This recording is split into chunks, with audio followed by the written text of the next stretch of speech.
మండల స్థాయి నాయకులకి ఉన్నటువంటి కూటమి జనసేన టీడీపీ బీజేపీ లీడర్స్ అందరికీ నేను మరీ ఎందుకు చెప్తున్నా అంటే ప్రతి చోట వెళ్ళినప్పుడు మా వాళ్ళు కొంతమంది చేతులు ఇలా ఊపుకుని వెళ్ళిపోతారు. అది కాదు బాబు. ముందు ఏంటంటే నాయకుల మధ్య సమన్వయం కావాలి. అందరూ కలిసికట్టుగా కృషి చేస్తేనే అద్భుతమైన విజయాన్ని మనం సాధిస్తాం. నిన్న జరిగినటువంటి నామినేషన్ ఒక అద్భుతమైన ప్రక్రియ అండి.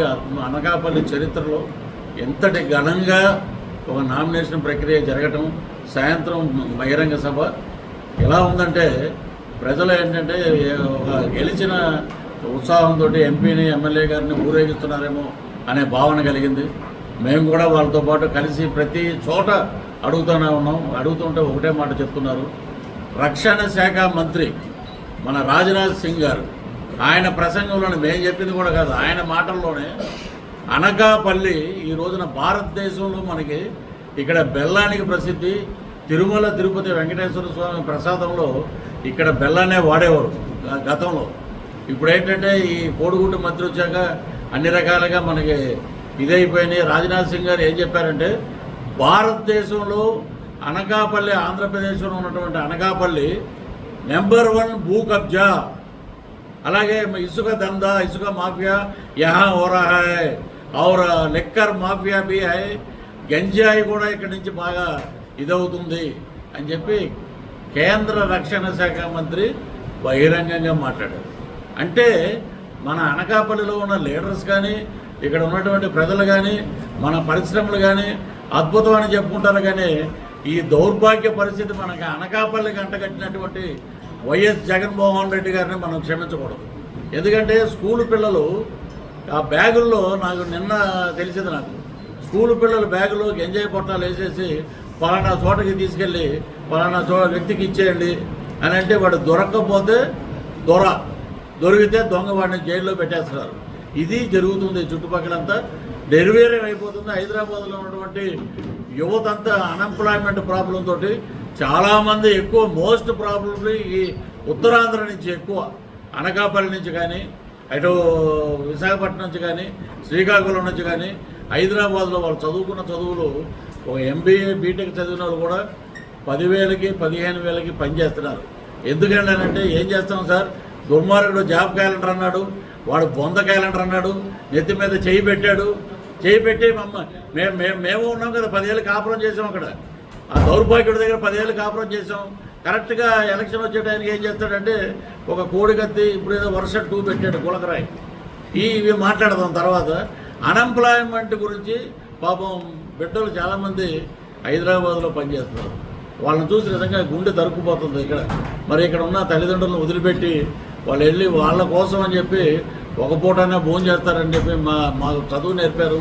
వాళ్ళు జగన్ వస్తే మాకు ఏదైనా జాబులు వస్తాయన్నారు, మాకేం రాలేదు, మమ్మల్ని నాశనం చేశారని చెప్పి ఒకటే మాట చెప్పడం జరుగుతుంది. కాబట్టి అనకాపల్లి వరకు ఈ అన్ఎంప్లాయ్మెంట్ ప్రాబ్లం పోవాలంటే సీఎం రమేష్ గారు అద్భుతమైన వ్యక్తి, పార్లమెంట్లో 12 సంవత్సరాల అనుభవం ఉన్న వ్యక్తి.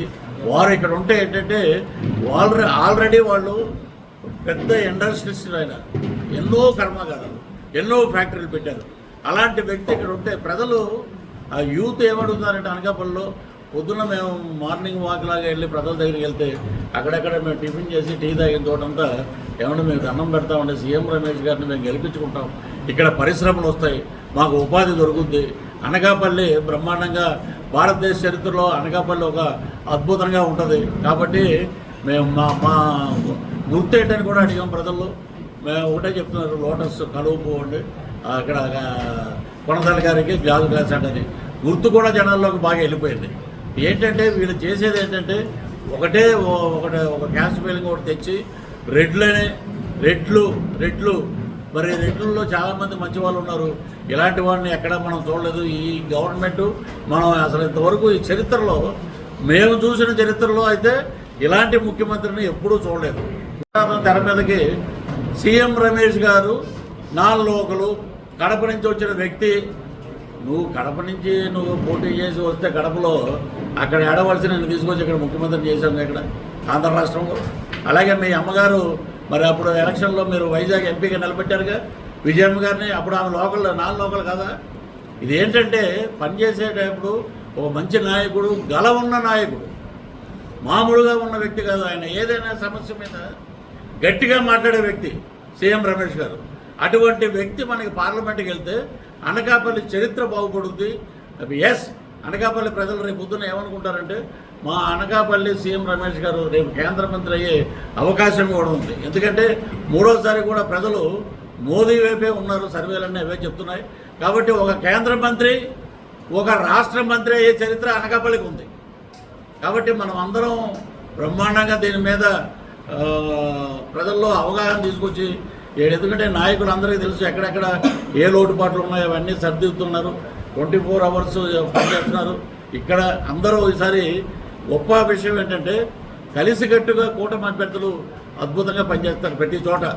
మేము చూసిన చోటంతా ఇప్పుడు 21 మంది జనసేన అభ్యర్థులు, 2 పార్లమెంట్ అయితే ఈ 21 మంది 144 మంది కూటమి అభ్యర్థులకి సపోర్ట్ చేస్తున్నారు.